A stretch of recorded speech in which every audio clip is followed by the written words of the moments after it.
Giannis fool you guys. I am telling you guys right now, look at these two images. Does Giannis look happy? On the left, you literally see him sitting far away from the team. And I'm going to play the clip because a lot of people, oh, he's not leaving. Oh, he's going to be fine. Giannis does not want to be in Milwaukee anymore. This man is the great deceiver, and he's a liar. All he's trying to do is save face. He doesn't want to come off and seem like he quit on the team, and he doesn't want fans to be upset. But as you guys can see, look at the guy's face. Does he look happy in Milwaukee? And he's already made it clear he does not want to waste his prime years losing. Now watch this clip. Look how far he's sitting away from the team.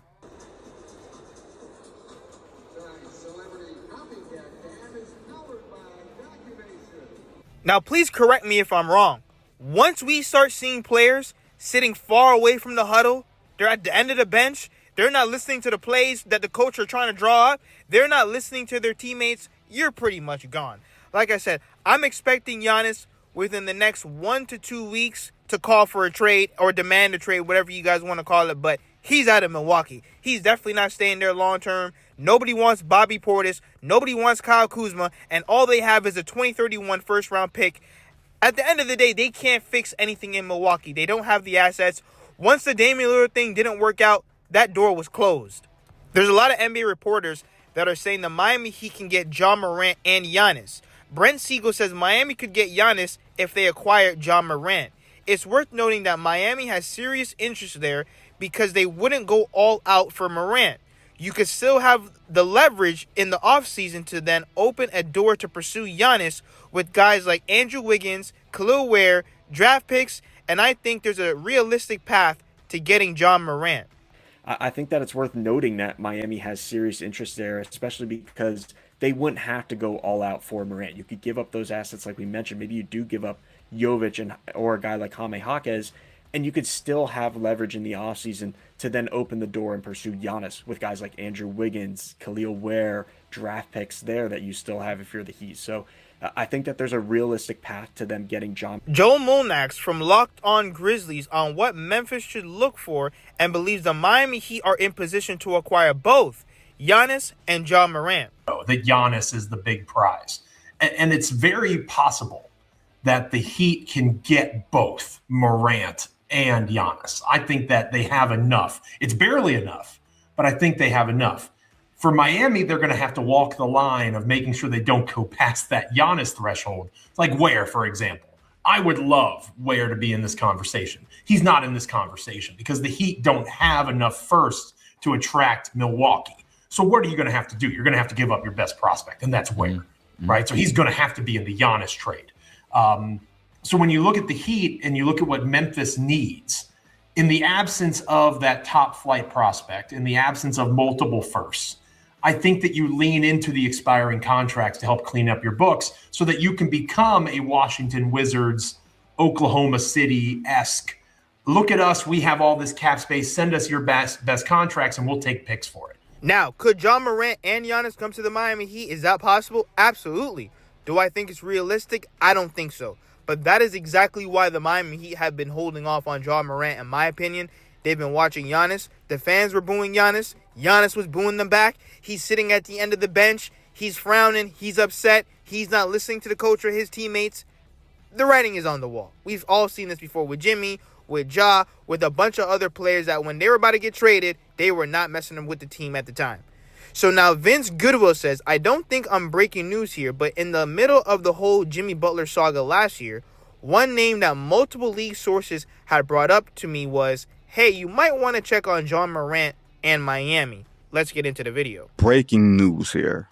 But in the middle of the whole Jimmy Butler saga last year, one name that multiple league sources had brought up to me was, hey, you might want to check on Ja Morant in Miami.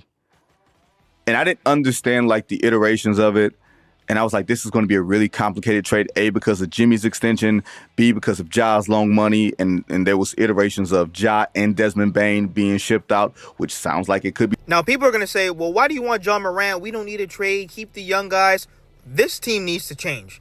Because what Eric Spoelstra just said, and some of this really comes down, to be honest, with his coaching. Coach Spo on where the Heat are right now. It comes down to competitive toughness, which that's what he says every game. We feel we are better than where we are, but we are what our record is right now. The bottom line, if you played games on paper, I think we have a better record. What does that even mean?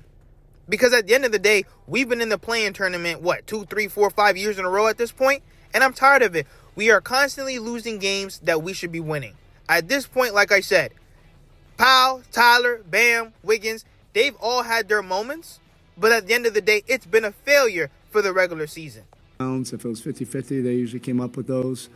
Even in the offensive rebounds, they forced us into bobbles. We had several, where we were there and then bobbled it. They just, it just eventually comes down to competitive toughness. Basically that's it.